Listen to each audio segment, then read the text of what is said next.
Hello and welcome to Indie Business Podcast. I'm your host, Donna Maria, founder and CEO at indiebusinessnetwork.com, and you have arrived at the one place where we empower you to break all the rules, build your own corporate ladder, and create the life you love. This episode is my most recent Real People, Real Business radio show, recorded live in the studios of WIXE Radio outside Charlotte, North Carolina. Enjoy! Good morning. It's 3 minutes after 9 and time to introduce the newest addition to our Saturday show lineup, making her radio debut with her show Real People, Real Business with Donna Maria. Here is Donna Maria. Call us with all your questions regarding business, 704-283-1190. Good morning. Good morning. Hi, everyone. I'm so excited to be here this morning. Reed, we had our first frost last night. I know. It's chilly out there, Reed. I was at Forest Hills High School, and it was really cold. Yeah, it was cold. It was cold. I woke up this morning going, whoa, wait a second. Definite change of seasons. Hey, everybody out there in Wixie land. Like Reed said, I'm Donna Maria, and this is my first pass at the mic here on Wixie. And I'm so excited to be here. Reed, you know, this is a real milestone for me because I'm not new to Monroe. I'm not new to North Carolina. You know, I have some roots here. But this is the first time that I feel like I'm really, really getting a chance to start to get to know people really well here in this community. That's great. And so far, so good. Yeah. I'm enjoying myself. I really am. I know you're busy. You're busy during the week. I'm busy. You have your own business that you operate in downtown Monroe. Why don't you tell some people about that? Well, you know, can I start with kind of like a little bit of background? Absolutely. So it's your show. Yeah, well, my listeners, I want you guys to kind of know who I am. So you can kind of have a little bit of a perspective of where my answers to your questions come from and where exactly it is I'm coming from. But I want you to feel free to interrupt me at any time and call your questions in 704 283, had to go get my notes here, 704-283-1190. So anytime you want to call in, if you have a question, it doesn't matter what it is. I take small business questions of all kinds. I have 15 years of experience as a small business coach, a small business mentor, and also a small business owner. So the answers that I provide to you are not from a book. They're not from what I heard somebody else say, although I do love to share stories from other people because that's how we all learn. But my answers come from having done it all wrong myself in the past. So I'll be able to share with you some of my horror stories and try and save you some of the trouble. But, you know, going back, Reed, as you know, I am an attorney. I'm a trained attorney. Years and years ago, I practiced law, and I loved it. I loved it. But after a while, like a lot of people who've done something for a long time, I got a little bit bored with it. I became something that I wasn't as interested in as I used to be. So I decided to start my small business because I wanted to do something different. Now, I did actually just quit my job, gave 2 weeks notice, and started my business. I do not recommend that you do that. So if you call me and say, I hate my job, I want to quit my job and start a business, the first thing I'm going to tell you to do is not what I did. And we can talk a little bit more about that for those of you who have those questions. And I do get those questions quite a bit today because the work environment today is a little bit different than it was years ago. But I decided to go ahead and do that. I ended up going back to work because I lost my shirt on my first business venture. I learned a lot. But when I did it the second time, it was the charm for me, and I never went back. So I've been doing this for about 15 years. I'm married. I've got 2 children. So my business has been operated for all these years from my home. And so I do a lot of work helping women who want the freedom and flexibility of having a lifestyle that they can run a business from home, generate some income from home, and still be available to their children and be available to their partner and their communities. And that's really important today as well, because you know what, Reed? Statistics show that women start businesses for the most part, not so much because of the money, although they do want to make money. They start them because they want that kind of flexibility in their life. Sure. They want to be able to, be with their kids, or if they don't have kids, they want to be able to do some other things, whatever it is that's important to them. And it's tough sometimes to do that when you have a full-time job. Now, I will say that I've noticed that employers across the country are becoming a little bit more flexible as well. I remember when I had my job as an attorney, I thought I wanted to start a business. But the first thing I did was I actually did go to my hiring department at my employer, and I said, can I work part-time from home? Can we scale back so I can still work for you and do a good job, but I can also kind of maybe start doing some other things that I'd like to do or just have more flexibility in my life. I didn't tell them I wanted to start a business. And they just flat out told me no, wouldn't consider it.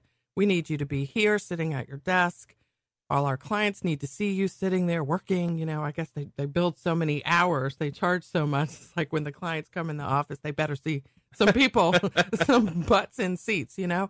But today, if I go and ask them, they'll sit down and work something out because they wouldn't want to lose me.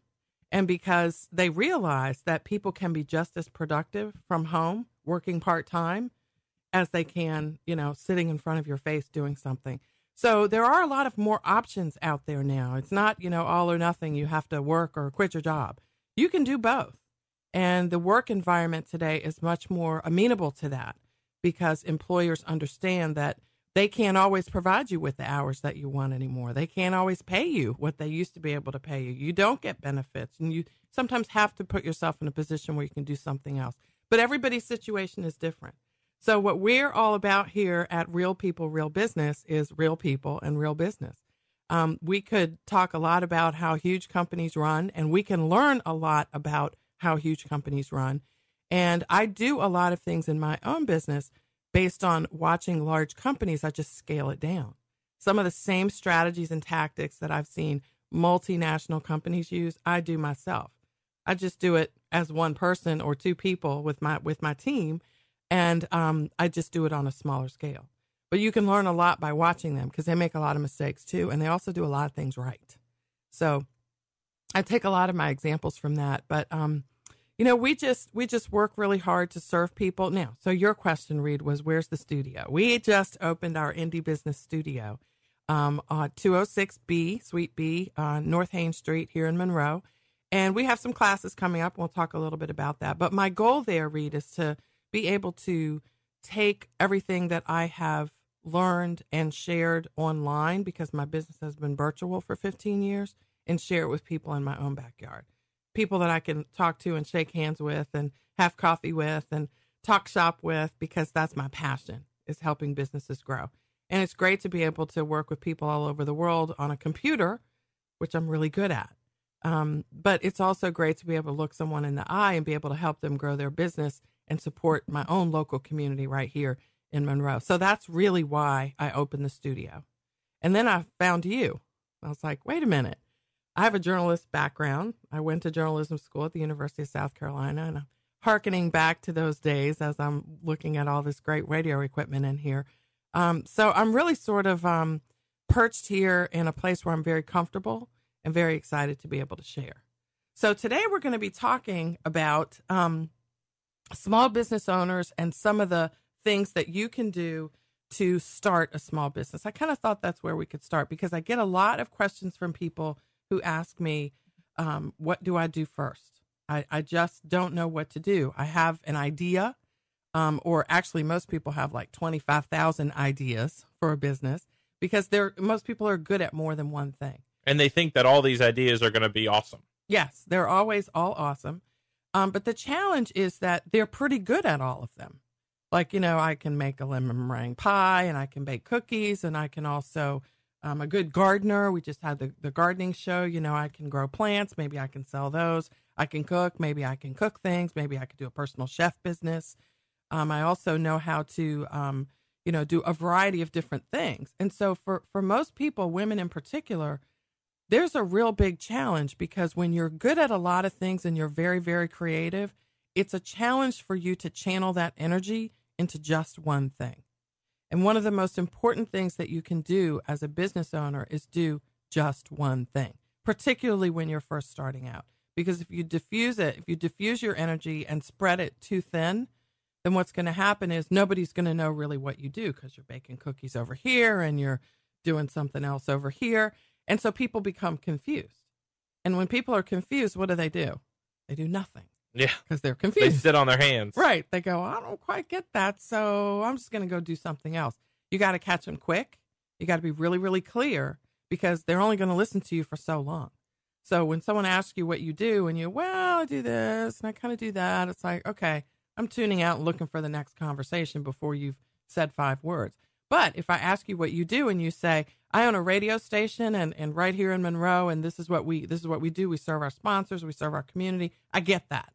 And I know exactly, if I don't want to be involved in radio, I know I don't have to pay attention to you. But if I do, and I'm interested in that, then I know exactly who to go to if I have questions about it. So the same principle applies to us as small business owners.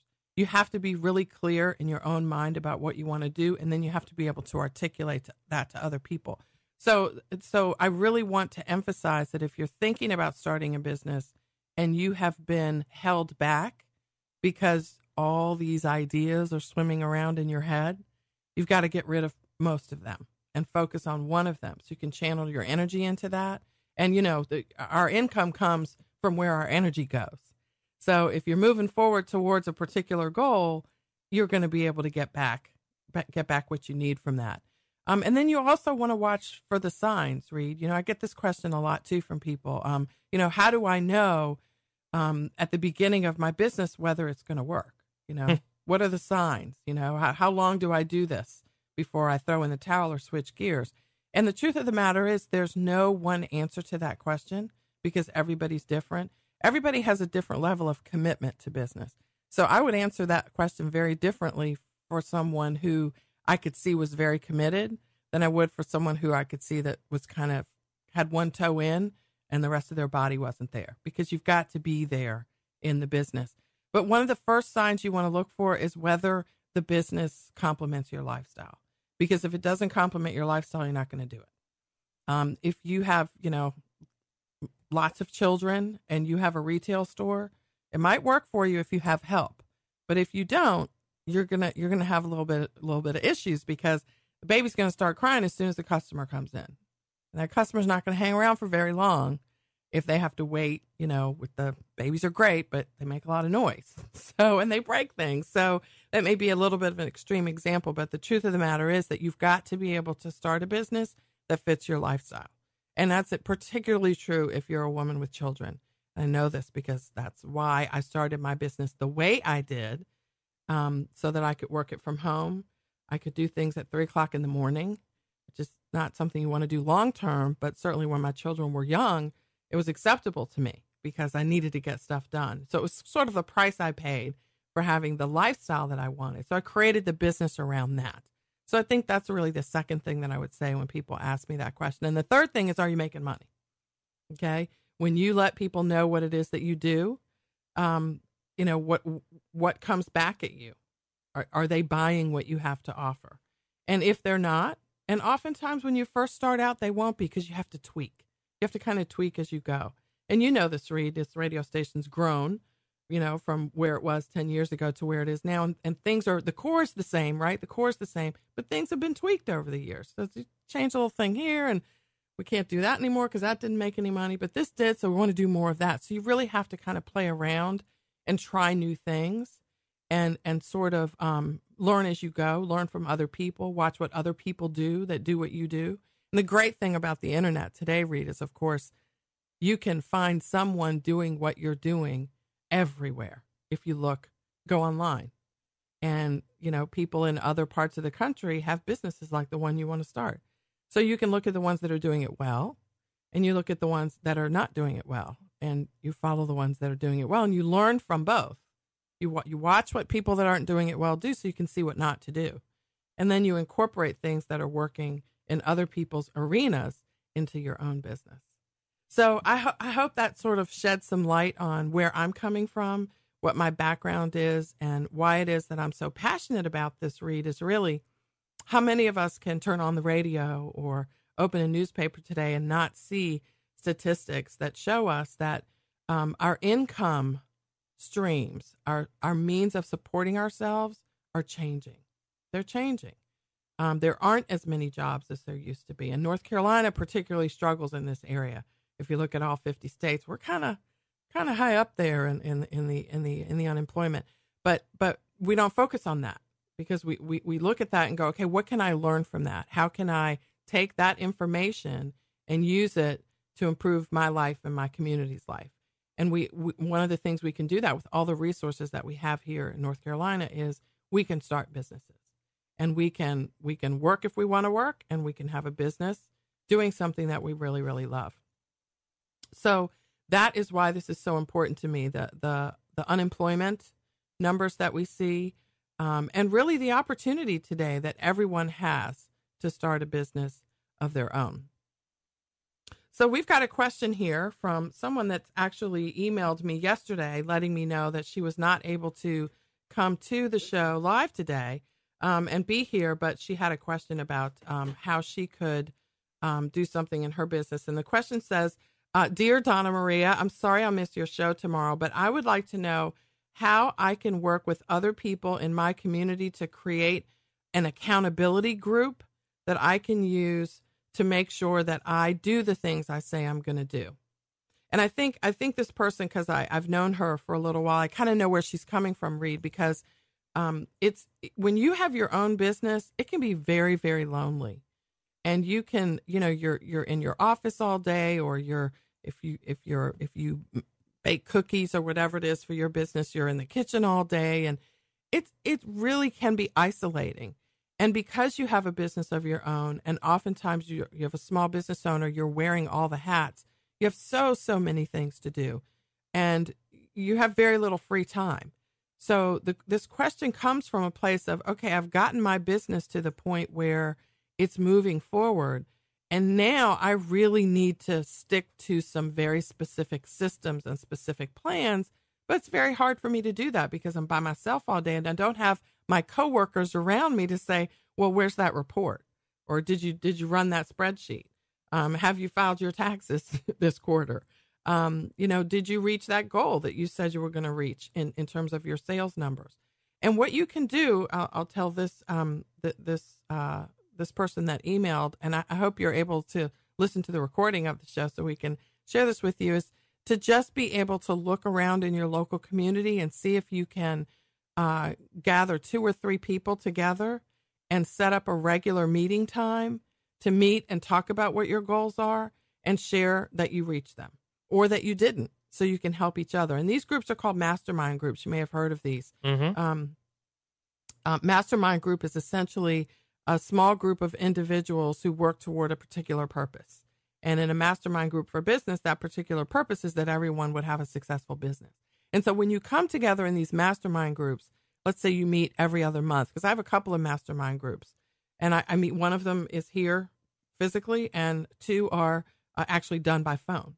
So you can set it up however you want. If you don't have anyone in your local community, but you met someone online that you think would be great, then pick up the phone and set up an online call, or you can use free Google calling is free, or you can just use your regular phone line and set a time once a week, Wednesday morning at 8:30 for an hour every week or every other week. We're going to meet and share our goals, and we're going to hold each other accountable. So when you meet in 14 days, and I've said I was going to write a book, or write a chapter in a book. Can't write a whole book in 14 days. Well, maybe some that would people be can. Really impressive. Well, I guess there are people that do that. But let's just say I was going to write chapter 2. Then in 2 weeks, we come back, and I need to come back with chapter 2 in my hands. Or my mastermind partners will say, where's chapter 2? Why didn't it get done? And what do you need to do in your life? What do you need to rearrange to make sure that it gets done next time, so we don't have the same conversation again? Because how many of us have the same conversation over and over again?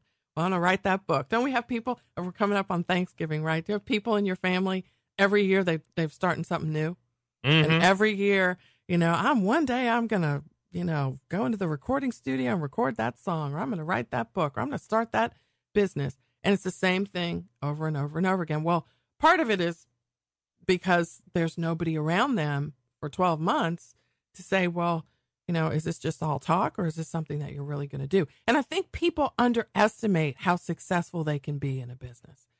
Sometimes we're not surrounded by other people who are successful in business, so we don't see good examples. Now, we can all go on the internet and see really good examples, and that's great. But there's nothing like having an example in your own community, with people that you can see, and you can drive by their store, or you can see their ad in the local newspaper, or hear about them here on Wixie, or you can actually see their success in your community. And so when you get together with people, we're going to be having these mastermind groups at the studio.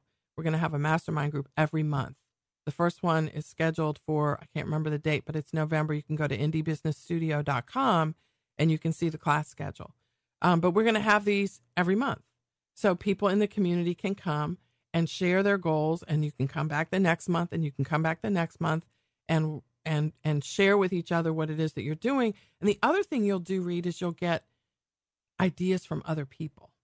Because if I've already finished my book and you're still struggling with chapter 2, then I'm going to tell you what I did that helped me push through the times when I was just too exhausted to write the chapter, but I knew I had to get it done.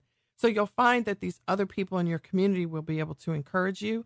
So for this listener, I would encourage you to, number one, look in your local community first for like-minded people, see if you can mastermind with them. If you can't find any, which would really surprise me, but if you can't find any, go on the internet and find people who are doing what you do. See what trade organizations they belong to, maybe join the trade organization, and then reach out to them that way. And then you'll be able to get some really good ideas and start getting that going. The other thing you do is just Google masterminding, or your favorite search engine. Just Google it, how to start a mastermind group, and you'll get lots of ideas, lots of articles and things that you can read that can show you how to do that, and so you can move forward. So we are going to go to our commercial break here, and I'm so glad to have you here on Real People, Real Business. Call in your questions, 704-283-1190. We'll be right back.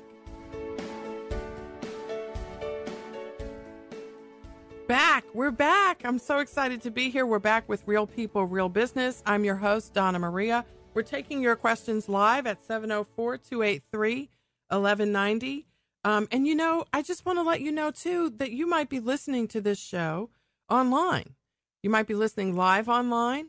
You might also be listening to a recording. So, obviously, you can't call in if you're listening to the recording.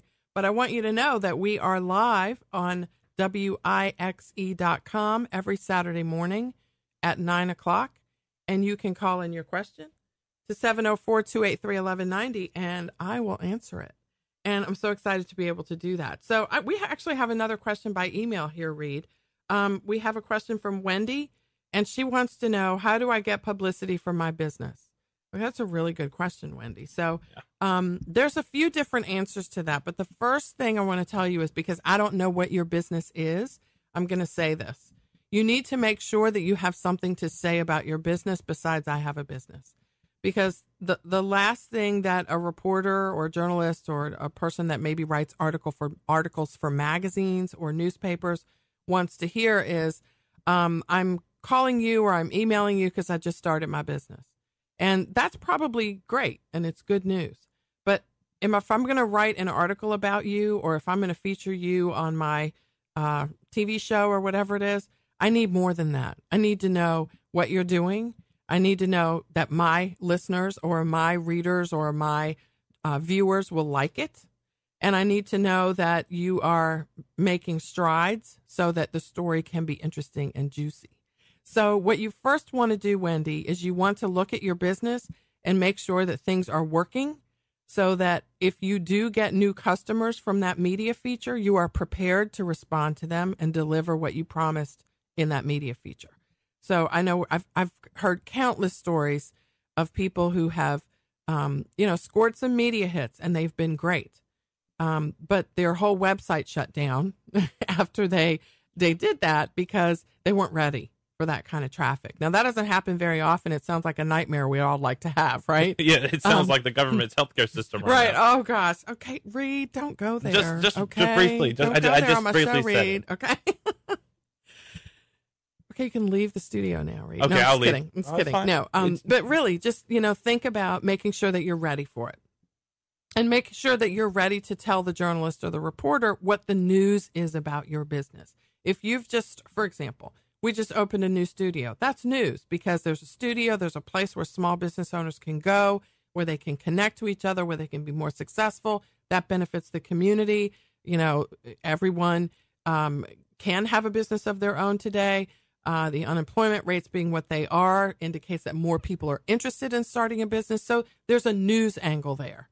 And so you need to kind of hunt for that. You need to hunt for what that angle is going to be. So, for example, if you are a gardener and you want to share your gardening business, well, you don't want to walk in and say, I'm a gardener and you can buy my plants. You want to walk in and say, it's November. What are the plants that people want to buy in November? Well, pumpkin. Okay, so I can come and tell your listeners or your viewers 50 things you can do with pumpkins. Well, you're sharing information. You're not showing up going, I have a pumpkin business. You need to come buy my pumpkins. You're saying, I'm a pumpkin expert and I know everything there is to know about pumpkins. I can tell your listeners how to do 50 things with pumpkins. And I also have a pumpkin business. So when you need those pumpkins, you can come get them to me. So you need to be able to cover all those bases, Wendy, in your pitch, so to speak, to the media. You need to make sure that you're pitching to publications and outlets that have listeners that are interested in what you do. So let's take the pumpkin idea. It's kind of hard not to find a media outlet that has people that are interested in pumpkins this time of year. So just maybe to use another example, let's say you want to pitch your makeup. You make makeup. You're a beauty consultant and you sell makeup. And you want to be able to get a write-up in a women's magazine about your makeup. Well, Dear Woman's Magazine, I Sell Makeup is not going to work. Because as good as your makeup is, there's always the possibility and really the likelihood that whoever you pitch that story to is going to be like, well, I have lots of makeup. My readers have lots of makeup, and I can't just show up and say there's some new makeup. I have to do something else. So you've got to be able to pitch with, I'm a makeup artist, or I'm a makeup expert, or I'm an expert at making makeup, or I'm a color expert, so I can help you match your skin tones. So you need to go and make sure that you have something to tell that media outlet that you can help their readers or their viewers be successful. And so in the makeup example, it's not about having makeup. It's about having the right makeup to make you look beautiful when you go to work each morning. And I love makeup. I know you do. Okay. That's why I'm sharing this example. So you can share with the person or the journalist that you're pitching to, I can help your readers do blank. So you want to walk in from that perspective. It's not, I want you to buy my makeup. It's, I can help your readers do something. And if you can tell a journalist or the host of a radio show, even, I can help your listeners do something, their ears are going to perk up because they want their readers to read them and they want their listeners to listen to them. And if they can deliver something that's going to be interesting to them, they will get more readership and more viewers. And of course, that means more sponsors, which makes the whole thing run. And so there's a cycle there, and you need to be able to play into that. So where do you get, now that I've said all that, I'm going to actually answer your question. But I said all that because I don't want you to waste your time pitching and wasting time. I want you to pitch to outlets that have customers or that their audience is interested in your products. That's the first thing. Don't pitch your makeup to, Food Network magazine, right? Okay, because it's kind of like, that's not, but the pumpkin people can do that. But you need to find something more specific to readers or viewers that wear makeup. So women's magazines. And then have something to tell them besides I make makeup or I sell makeup or I grow pumpkins or I sell pumpkins.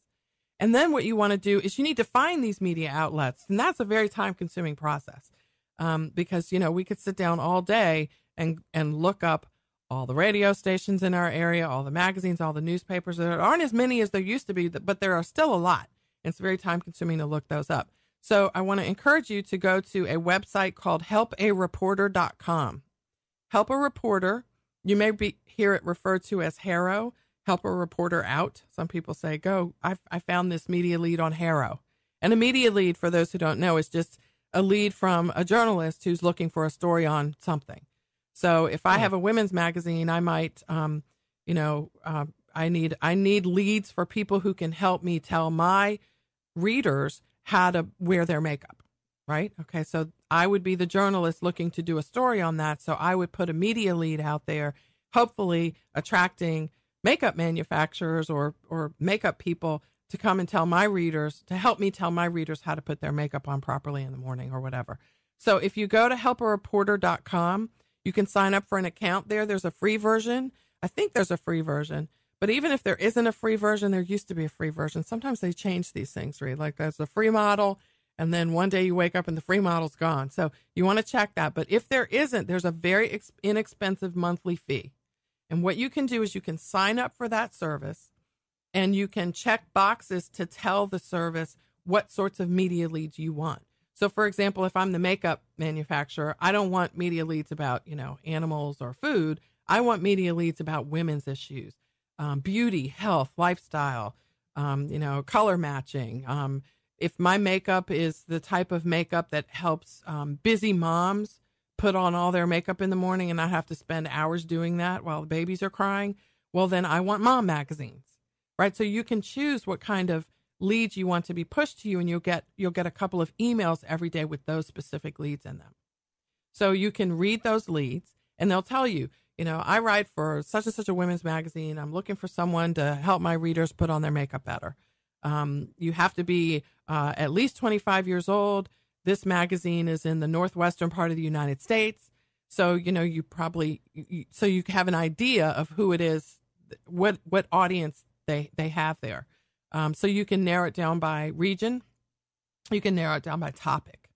And then that helps you be able to pitch specifically to people that are looking for people like you. And when you can do that, you can be golden. And you're not just throwing spaghetti against the wall and hoping that something sticks. Does it hurt you as a business owner if you're doing this to throw a big net to kind of hit everybody, even if you know, well, that might not be the people I'm trying to reach, but maybe I'll get lucky? Does that hurt you to do that? There's no broad brushed yes or no answer to that question, because sometimes you can get lucky. But when you're a small business owner and you have limited time, time is money. So if you're pitching, a couple of hours a week, just throwing spaghetti against the wall, and it takes a long time to do that, because if you're throwing spaghetti against the wall, it means you're throwing a lot of spaghetti up there. So you may be spending 2 or 3 hours doing that. Whereas if you just choose 2 or 3 to focus on, and they're honed in on you, and they're the readers that want to buy your products, and you have done your research on that organization or that media outlet to see that there's a match, your chances are much higher that you'll get picked up if you narrow your search down, because you're more relevant. I mean, journalists are busy, right? They get pitches from everywhere. They get good pitches, and they get a lot of bad. I mean, have you ever been in a newsroom or a magazine? It's a good example, because I work with a lot of women in business. So I know, I work with a lot of publicists too. So I've hired publicists before, so I know what that pitching process is like. I also know what it's like to use Haro, and it's really good. You have to have some time to do Haro as opposed to hiring a publicist, right? Because a publicist is going to know the media people. So they're going to know when somebody's looking for your makeup stuff, and they're going to be able to put you in that seat for them. When you do it yourself, it takes a lot more time. So just like anything else, you're either going to spend money or you're going to spend time. So you kind of have to decide whether you're going to hire publicists to do it yourself. But we talk more about the do-it-yourself version here on our small business radio show. But what you want to make sure that you don't do is throw so much spaghetti on the wall and spend so much time that you end up sort of spinning your wheels, not running your business. Because you have to, your biggest job as a small business owner is to get sales. How you do that is going to be different. You can stand on a street corner. You can use Haro. You can hire a publicist. You can search engine optimize your website. You can open a store. How you get those sales will vary. But that's your main job, because if you don't have any sales, you don't have a business. So once you set up your shop and you know what it is that you're selling, and you know there's a market for it, because that obviously has to be the case. If there's no market for pumpkin buyers here, you don't want to open a pumpkin business, right? So you've got to know that there's a market for whatever it is that you want to sell. And once you know that, how you sell it is up to you. And there's a lot of options where that's concerned. I had a friend of mine many years ago had and she would still have a business today. Unfortunately, she passed away, but she didn't have a website. She didn't have a store. She sold beauty products that she manufactured in her New York studio. And she had one thing. She had a publicist. She didn't spend time doing her own marketing. She didn't spend time doing anything but making her products. and she paid someone a lot of money every month to get media attention for her. She was in Oprah. She was in Women's Wear Daily in New York. She was in Lucky Magazine. She was in all these places. So she just sat back and took the orders in and did what she loved to do, which was make the makeup. And I remember I finally convinced her to get a website. I was like, you kind of got to have another way. Like, if you don't want the publicist anymore, what if the publicist isn't a publicist? And what are you going to do? You kind of got to, don't put all your eggs in one basket, was my message. She did the funniest thing, though. She set up the ugliest website. She was like, okay, I'm going to set up a website. And I was like, so excited. And she set up a website, and I was like, okay, don't send anyone there because it looks that bad. I was just like, well, she kind of knew she needed one, at least to put her phone number on there. So if someone was looking for her online, as opposed to in a magazine, that she wouldn't not show up.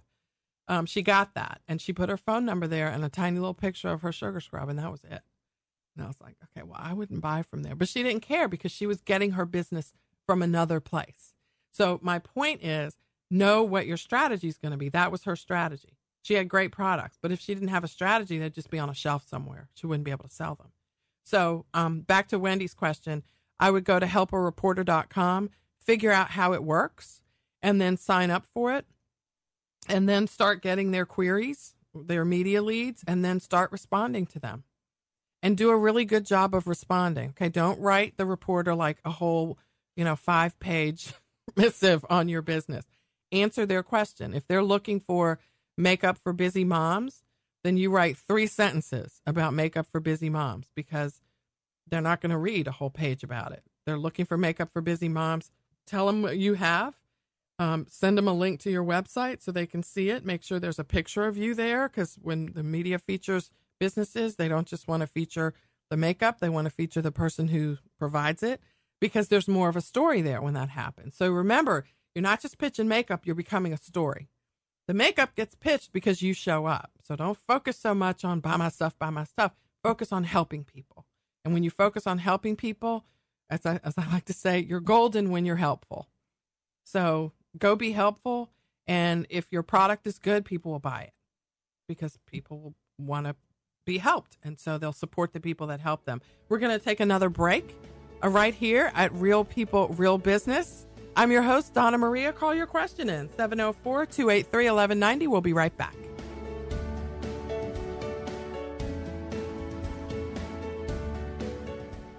Welcome back to Real People, Real Business. I'm your host, Donna Maria, and I just got my hot little hands on some tickets to the Renaissance Festival. So you can win them if you call your question in to 704-283-1190. You can make up a question and call it in. But we've got a family 4-pack here. So we've got 2 adult tickets and 2 children tickets, and this is a 44. This is like a $60 value here. It is. Yeah. So the tickets for the Renaissance Festival are not cheap. No, we're lucky to get so many. Yeah. We're happy to give them away. Okay. Well, you call your small business question in, and these little babies can be yours. It's up in the Kannapolis area, right? Yeah, near Huntersville. Right. So we've got October 5th. Well, we've passed that, haven't we? So October 26th, 27th, that's this weekend. And then 4 weekends coming up in November. Yep, I'm going November 16th, personally. Are you? Okay, well then, you can go on the 16th, and then you get to see Reed and ask him for his autograph. That's right, because that happens so often. That's the day we all need to go then, if you're going to be there then. Yeah, the Renaissance Festival is celebrating their 20th anniversary, and if you've never been, it's full of people in costume, and there's a lot of fun games. And what's great is the tickets are priced kind of expensive, but everything inside of the Renaissance Festival is relatively inexpensive. The games are like $1, $2 a piece. You can shoot bow and arrows, throw axes. There's free entertainment inside, and the food and drinks are relatively good as well. Awesome. Okay, well, these can be yours. If you have a question, we'd love to hear from you. All right, caller, you're on the air. Yeah, how you doing today? Doing good.